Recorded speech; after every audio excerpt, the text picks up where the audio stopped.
बेचारे लड़के। आजकल आप देख रहे होगे कि एक ज्योति मौर्य एसडीएम साहब हैं, उन्होंने क्या किया कि भाई अब देखिए, आपको भी पता है कि पत्नी राजनीतिक आर्थिक रूप से इतनी समृद्ध हो गई कि उसने डिसीजन ले लिया अपना। अब ये डिसीजन एक दिन में नहीं आया होगा। जब हम किसी रिश्ते में बन जाते हैं तो हमारी एक पर्सनल कमिटमेंट भी होती है कि यार अब ये इंसान मेरा अपना है। अब उस इंसान ने मुझे इतना स्वतंत्र कर दिया कि मैं अपना घोंसला कहीं और बना लूं। क्या कहोगे आप इसे? आज लड़के बहुत अलग अलग तरीके के कमेंट कर रहे हैं। लोग कह रहे हैं कि यार पत्नियों को पढ़ाना छोड़ देंगे लोग ऐसे। अरे क्यों? आप उससे ज्यादा पढ़ो, पढ़ाना क्यों छोड़ दोगे? आप भी उसके जितना पढ़ो, उससे ज्यादा पढ़ो, क्या दिक्कत है? बड़े गलत है। आज सबसे ज्यादा नुकसान इस चीज का ना आपके बच्चों को झेलना पड़ रहा है, आपके माँ बाप को झेलना पड़ रहा है समाज में। हम ये नहीं देखते। आज हम इतने लालची हो गए हैं या इतना अपना हित सोचने लगे हैं कि हमारे हित के आगे सारी चीजें खत्म हो गई हैं। आज हर लड़की या हर लड़का ये कह देता है मेरी भी तो अपनी पर्सनल लाइफ है, लेकिन आपकी वो पर्सनल लाइफ किसने दी आपको? आपके माँ बाप का भी उसमें बहुत बड़ा योगदान रहा, आपके दोस्तों का भी बहुत बड़ा योगदान रहा। सबके योगदान से वो आपका जीवन बनाए, जिस जीवन का आप ये कह के कि यार अरे ये तो मेरी पर्सनल लाइफ है, मैं कुछ भी डिसीजन लूं। अरे इंसान के मन को चंचल कहा गया है, आपका मन तो बार बार बदलेगा। क्या शाहरुख खान पे आज भी मरने वाली लड़कियां नहीं है? लेकिन देखो एक गौरी के साथ उसने पूरा जीवन गौर से गुजार दिया। इसका मतलब आपने प्रेम किया ही नहीं। और जब प्रेम था ही नहीं, जब प्रेम की गुंजाइश नहीं थी, तो आप सामने वाले के साथ रह क्यों रहते? अगर आपको इतनी अपनी स्वतंत्रता की चिंता है तो आप शादी क्यों करते हैं? मैं ये कहता हूं कि शादी मत कीजिए। अगर आपको लगता है कि मैं जीवन में अच्छा करके ये डिसीजन को बदलूंगा तो मत करिए शादी, आप इंतजार करिए। तब तो आप घर वालों के दबाव में आ गए। क्यों आ गए? उस वक्त आपकी स्वतंत्रता कहां थी? तब आपने घर वालों को नहीं कहा कि अरे मेरी स्वतंत्रता है, मैं अभी शादी नहीं करूंगी, मुझे लड़का पसंद नहीं है और मैं चाहती हूं कि मैं एक बार एसडीएम बनूंगी और फिर मैं किसी कमांडेंट के साथ जाऊंगी। ये तो आप उस वक्त भी कह सकती थी। अब आप कहेंगे कि उस वक्त मेरे हाथ में चीजें नहीं थी, आज मेरे हाथ में चीजें, आज मैं इतने बड़े ओहदे पे बैठ गई हूं। तो ये आपने आपका ओहदा बोल रहा है, ये गलत डिसीजन है। आपको अगर लगता है कि आपके लायक कोई नहीं है तो मैं कहूंगा कि आप उसी वक्त डिसाइड करिए। क्योंकि किसी भी जिंदगी में आगे जाके, क्योंकि हम यहाँ इतने स्वार्थी हो जाते हैं कि हमें अपने बच्चे नहीं दिखते। उस बच्चे की क्या गलती थी जो एक माँ बाप का प्यार डिजर्व करता था, या एक प्यार डिजर्व करती थी वो लड़की, और आप किसी और की हो गई? जिस उम्र में आपकी बेटी को ऐसे सपने देखने चाहिए थे, आप अपने सपने सजाने लगी। इसीलिए एथिक्स डाला गया आईएएस की प्रिपरेशन में। हमारे नैतिक मूल्य जीरो हो गए। कई बार ऐसे ख्याल अगर हमारे दिमाग में भी आते हैं, ऐसा नहीं है कि एक दिन में आप किसी की हो गई होंगी, एक प्रोसेस चला होगा। क्या उस प्रोसेस में कभी आपने नहीं देखा अपने अंदर झांक करके कि आप जो कर रही हैं उससे कितने लोग इफेक्ट होंगे, कितने लोगों के दिल टूटेंगे? आज नहीं कल बदला लेता है ईश्वर, सजा देता है इस चीज की। इसीलिए इससे क्या होता है ना, आप ऐसे मत समझिए। मैं उस लड़के को भी कहूंगा जो भी मनीष दुबे या कुछ है, कि तुमने किसी का आत्मसम्मान पे चोट की है, तुमने उस लड़के की आत्मसम्मान को तोड़ा है। सजा तुम्हें भी मिलेगी, थोड़े दिन में मिलेगी। ऐसा नहीं कि हमेशा वक्त एक जैसा चलता रहेगा, वक्त बदलता है और सबको उसके उसके कर्मों का फल मिलता है। इसलिए जीवन में जो करना है सोच समझ के करिए, और उस लेवल पे करिए कि कल को ये चीज मेरे साथ होगी तो क्या मैं बर्दाश्त कर पाऊंगी या कर पाऊंगा, या मेरे साथ ये चीज होती तो मैं बर्दाश्त कर पाती या कर पाता। नहीं तो फिर आपको भी दूसरे के साथ नहीं करना है। बहुत गलत हुआ है जो भी हुआ है। खैर छोड़िए, मैं बस यही कहूंगा कि मत कीजिए शादी, कोई जल्दी नहीं है। आप क्यों पागल रहते हैं शादी के लिए? आराम से कीजिए, बट जब करिए तो फिर निभाना सीखिए उसको। देख रहे हो समाज में क्या हो रहा है, बताओ यार। पति बेचारा जो है मेहनत कर करके दिन रात पेट काट के खून पसीना एक करके पढ़ा रहा है, पत्नी को बनाता है एसडीएम, और बाद में पत्नी करती क्या है? सर मैं कहा जाऊँ, एक मनीष दुबे से कमांडेंट, उन्हीं साथ उनका अवैध संबंध है। मैंने उनको 22 फरवरी को रंगे हाथ अपनी आवाज पे पकड़ लिया था। यही हो रहा है भाई साहब जीवन में। अब इस बात को देख के हम कैसे आ सकते हैं, ये बताओ। कि मेरी नौकरी जाने वाली सर, वो सर इतना सब घोटाला की हुई है। क्या शादी करें? हमको देख के डर लग रहा है यार। मतलब देखो ये रोंगटे ऐसे खड़े हो गए मेरे।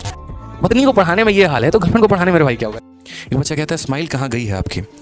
स्माइल कहाँ गई है बताओ यार। रिश्ते की बात चल रही थी, रिश्ता टूट गया तो स्माइल नहीं जाएगा, बताओ है? हाँ, लड़की ये कह देती है एस्टीम वाली बात पे, बिल्कुल सही बात है। चलो हम अपना रिश्ता छोड़े, हम दूसरों का रिश्ता देखते हैं। देख रहे हो समाज में क्या हो रहा है, बताओ यार। पति बेचारा जो है मेहनत कर करके दिन रात पेट काट के खून पसीना एक करके पढ़ा रहा है, पत्नी को बनाता है एसडीएम, और बाद में पत्नी करती क्या है? क्या डाइवोर्स कहाँ दिया यार? है केस तो बाद में है भाई, मामला कहीं और सेट है। बात तो यहाँ पर ये है, हाँ ऑफिस में सेट है, बताओ। यही हो रहा है भाई साहब जीवन में। अब इस बात को देख के हम कैसे आ सकते हैं, ये बताओ। क्या शादी करें? हमको देख के डर लग रहा है यार। मतलब देखो ये रोंगटे ऐसे खड़े हो गए मेरे। क्या देते तुम्हारा क्या होगा? समझ रहे हो बात को लेके? एक बताओ यार, यहाँ पर पति बेचारा, और 10 साल हो गए शादी को। ये भी नहीं है कि 1-2 साल, मतलब ये इतने समय हो गए यहाँ पे। 2000 कितना कब शादी हुआ था? 20 में हुआ था ना, 13 में शादी हुआ था, और 23 की बात है। 10 साल हो गए शादी को यार, बताओ। क्या कोई गर्लफ्रेंड को पढ़ाएगा? हमारा भाई कह रहा है, बताओ। ये कह रहा है बताओ बाबूजी हमारे 2000 रुपया भेजते हैं, उसी में 500 का उसका रिचार्ज खाना में चला जाता है। अब तो हमको डर लग रहा है कि मेरा इन्वेस्टमेंट का प्रॉफिट कोई और ना लेके चला जाए। पत्नी को पढ़ाने में ये हाल है तो गर्लफ्रेंड को पढ़ाने मेरे भाई क्या होगा? रिस्क है, बहुत रिस्क है भाई। इसको रिस्क नहीं बोलते, हाई रिस्क बोलते हैं। एक और आ गया देखो, तुम भाई कैसे संभालोगे ये बताओ पहले, हैं? चलो आ जाओ मेरे भाई, आगे बढ़े। हाँ, ये जरूर है उस लड़के के साथ तो बहुत गलत हो गया। अगर जो कहा जा रहा है, जो आपको दिख रहा है, अगर वो सच है और वो लड़का सच है, जैसे आप उसके बोलने के तरीके से तो लग रहा है वही सच बोल रहा है, तो उसके साथ बहुत गलत हुआ, बहुत ही गलत हुआ। मुझे ये चीज गलत लगा एक बात, कि लोग उसको कंपेयर करके कह रहे हैं कि भाई बेटी को पढ़ाओ बेबी को नहीं, बेटी को पढ़ाओ बीबी को नहीं। ये गलत हो रहा है। आप जनरलाइज मत करिए। अगर मान लो एक लड़का किसी एक लड़की को धोखा देता है ना, जैसा मेरे साथ अगर हुआ है, तो मैं क्या कहूं कि सारे मर्द गद्दार होते हैं। अच्छा लगेगा सुन के आपको? नहीं ना। तो इसीलिए अगर एक महिला ने ऐसा किया है तो अब सारे महिलाओं को ऐसी बात मत करो, क्योंकि ये खराब लगता है। सेकेंडली, एक गाना जो मैं देख रही हूं उसके साथ बहुत वायरल हो रहा है, वो बहुत गलत गाना है, बहुत रिग्रेसिव गाना मुझे लग रहा है कि बबुनी के लागेल पे शहर के हवा और पढ़ावा, है ना। यानी कि बबुनी के यानी लड़की को शहर की हवा लग गई है और पढ़ाओ। तो मतलब कहना का क्या है कि लड़कियों को मत पढ़ाओ, शहर की हवा लग जाती है उनको। तो बेटा जनरलाइज मत करिए, क्योंकि अगर मैं अपने लाइफ एक्सपीरियंस को जनरलाइज करके सभी मर्दों को गाली देने लगूं तो ये अच्छा नहीं होगा, राइट। तो इसीलिए एक महिला का एग्जाम्पल लेकर आप सभी जितनी भी महिलाएं तैयारी कर रही हैं, सारी महिलाएं, उनके हस्बैंड कहोगे और पढ़ाओ, है ना, हवा लग जाएगा, छोड़ के भाग जाएगी, तो ये बात सही नहीं है। देखो बात क्या है ना, किसी भी एक महिला को देख के आप सारे महिलाओं को जनरलाइज करोगे तो फिर हम भी तो एक पुरुष को देख के हम सारे मर्द समाज को जनरलाइज कर दें, राइट। अच्छा लगेगा सुन के आपको? देखो बेटा बात क्या है ना, पूरी दुनिया ब्लैक एंड व्हाइट नहीं है, इसलिए सबको ब्लैक एंड व्हाइट में रखना नहीं चाहिए, राइट। इसीलिए हाँ, ये गाना बहुत पहले का है गोविंद, लेकिन उस गाने को उस महिला पर फिल्मा कर और उसको ऐसे जनरलाइज किया जा रहा है कि भाई कि लड़की को शहर की हवा लग जाती है और पढ़ाओ, इसका मतलब है मत पढ़ाओ, घर में चूल्हा चौका करेगी तो शहर की हवा नहीं लगेगी। This is wrong, this is wrong. बाकी जो उनके लाइफ में हो रहा है, अगर आप कहोगे देखा जाए तो सही में लड़के के साथ गलत हुआ है, लेकिन मैं कहूँ कि लड़के के साथ गलत हुआ है। और अगर किसी लड़की ने धोखा दिया तो एक लड़की ने धोखा दिया है, ठीक है। ऐसे हम दोनों का पक्ष नहीं जानते, लेकिन जनरलाइज नहीं किया करिए, क्योंकि सारे मर्द धोखेबाज नहीं होते हैं और सारी महिलाएं गद्दार नहीं होती है। एसडीएम का कहानी नहीं पता है बाबू बेचारा का, अब वो बेचारा पे क्या बीत रहा होगा उसको। कभी कभी ऐसा गलती करते हैं लोग ना कि बाकियों के लिए रास्ता बंद कर देते हैं। अब कौन पढ़ाएगा?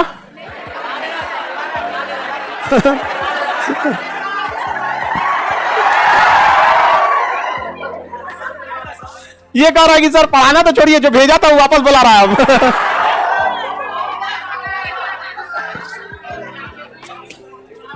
ये होता है, हम लोग के साथ भी एक लड़का पढ़ता था ना, उसके साथ भी इसी तरह से हुआ था, एग्जैक्ट उसी तरह से। मतलब लेकिन इसको लगा कि ना, मतलब कभी कभी देखिएगा ना, कुछ लोग शादी ब्याह में रेडी नहीं होते, तो इस सबको ना मैट्रिक से फिक्स था कि हम लोग शादी साथे कर लेंगे लोग। और भी थोड़ा सा भी ठीक ठाक पर्सनालिटी का, हम तो सीबीएसई बोर्ड के थे, हमको छोड़ के सब वहां गोरे था सब। तो वो सब ठीक ठाक था, तो काफी दिक्कत नहीं आती है शादी ब्याह में। तो सोचा सब कि अब वो सोचा कि तुम यूपीएससी निकाल लो तो घर वाले इजीली मान जाएंगे। भेजा और बहुत बार मतलब हम लोगों ने भी, अब जब दोस्ते था तो हम लोग सोचे कि भाई हो जाएगा इसका भी आशा, ठीक। यूपीएससी वगैरह सब हुआ, सिलेक्शन वगैरह जब हो गया तो पता चला कि उधरे को देख लिया। बेचारा आगे रोता था, आगे रोता था यहाँ पे। हम उसको ऐसे ऊपर मन से चुप कराते थे, कहते बहुत अच्छा हुआ, लेकिन हमको लगता कि चल भैया ये भी हमारे ही ग्रुप में आया। आजा आजा आजा। हम 3-4 लोग को सोचते हैं ना कि हमें साथ का पड़ा हुआ सब कभी भी आए ना करे, सब जीवन ऐसे हो जाएगा। बहुत टेंशन में रहता था बेचारा, लेकिन एकदम इस सब चक्कर में ज्यादा सब ऐसा नहीं होता है, कोई चीज एक जैसे नहीं। आप अपने पहले पढ़ाई पे ध्यान दीजिएगा। हाँ, टेंशन में आ गया सब। एक ही चीज समझ में आता है, दोनों कंडीशन में देखोगे तो लड़का पीछे रह गया था। हमेशा याद रखना, ट्रेन के इंजन को बोगी से तगड़ा होना पड़ता है। नहीं समझे? खुद आगे रहो, दोनों रास्ते हैं ना, आगे बढ़ते हैं ना। लेकिन कुछ चीजें हैं इस तरह से, बाकी समाज में अन्य लोगों पे असर पड़ता है। लड़की लोग, आप लोग सुन के आपको कैसा लगा? तो आप लोग बाय दी वे कहिएगा बियाह शादी के बाद हम भी पढ़ना चाहते हो, डरा जाएगा। हाँ, जितना शादीशुदा है सब लोग पहले फोन ऑन करके समझा दो कि भाई ऐसा नहीं है, सब एक जैसा नहीं होता। नहीं तो बेचारा बोल नहीं रहा होगा, लेकिन डर गया होगा बेचारा। कुछ देखिए, कौन डरेगा? जो जिसको आपसे लगाव है भाई। आपको कौन इंसान आपसे ज्यादा झगड़ा करेगा या आपको खोने की तकलीफ किसे होगी? जो आपको ज्यादा लगाव है उसको, वरना किसको पता रहा नहीं दुनिया में कौन कहां गया, किसे क्या मतलब है। लेकिन बेचारा बहुत टेंशन में हुआ आदमी। ये लोग को समझ में अभी नहीं आता है, समझा क्या? सबसे बड़ा प्रॉब्लम कब आएगा पता है? जब वो लड़कियां के बाल बच्चे होंगे और जब वो बड़े होंगे। वो तो पहले हस्बैंड से है ना, जो दूसरा का ब्याह किए इससे जब होंगे तो कहेंगे फिर उसको लाइसेंस मिल जाएगा इस बात का, कल को मैट्रिके में लेके घूमेगा किसी के साथ, आप उसको थोड़ी मना कर सकते हैं। ज्यादा बोलिएगा किसके साथ घूम रहे हो तो अपना भूला गई नहीं समझे, बहुत सारी चीजें। खैर इस सब चक्कर में मत पड़िए। लड़का लोग आपको हमेशा बोलते हैं बेरोजगार लड़के की जिंदगी बहुत बुरी होती है, जमीन जिस पे चलते हैं जमीन में उठ के गाली देने लगेगा, आसमान थूकेगा ऊपर से, भागने का जगह नहीं मिलेगा, खुद के माँ बाप चार को बात सुनाने लगेंगे आप लोग को। बड़ी दिक्कत है जीवन में, लेकिन सक्सेस हो जाइए सब दुख दूर हो जाएगा। काफी देखिए लड़का अपने आप को साबित करना चाहता है, लड़की अपने आप को साबित, दोनों में थोड़ी कमियां रहती हैं, इसको अंडरस्टैंडिंग होनी चाहिए। लेकिन समस्या क्या है, लड़कियों को एजुकेशन तो मिल जाता है बट सोशल एजुकेशन इनको नहीं मिल पाता। आप समाज में घुल मिल के नहीं रहती हैं। आप समाज का वो चेहरा देखिए जो समाज आपको दिखाता है, लेकिन समाज का वो चेहरा आप नहीं देखिए जो समाज आपसे छुपाता है। क्योंकि कोई भी आता है प्रोफेशनली तो आपके सामने अच्छा ट्रीट करता है, लेकिन लड़कों ने उस समाज को भी देख रखा है जो दिखता है और उसे भी देख रखा है जो इनसे नहीं दिखता है, क्योंकि इनके साथ छल कपट समाज में हमेशा रहते हैं। तो ये समझदार हो चुके रहते हैं समाज के हिसाब से। आप नहीं ढली है समाज के हिसाब से। लड़कों से कोई मुस्कुरा के बात करेगा, अच्छा से कर देगा, समझ जाएगा तो झूठ बोल रहा है यहाँ पर। और लड़की लोग से दो चार को बढ़िया बात कर देगा, इसको लगा बाप रे बाप अवतार लिया ही, मेरे लिए इससे अच्छा कोई है ही नहीं है। समझ में आ गया कि नहीं? इस सब चीज को समझना चाहिए।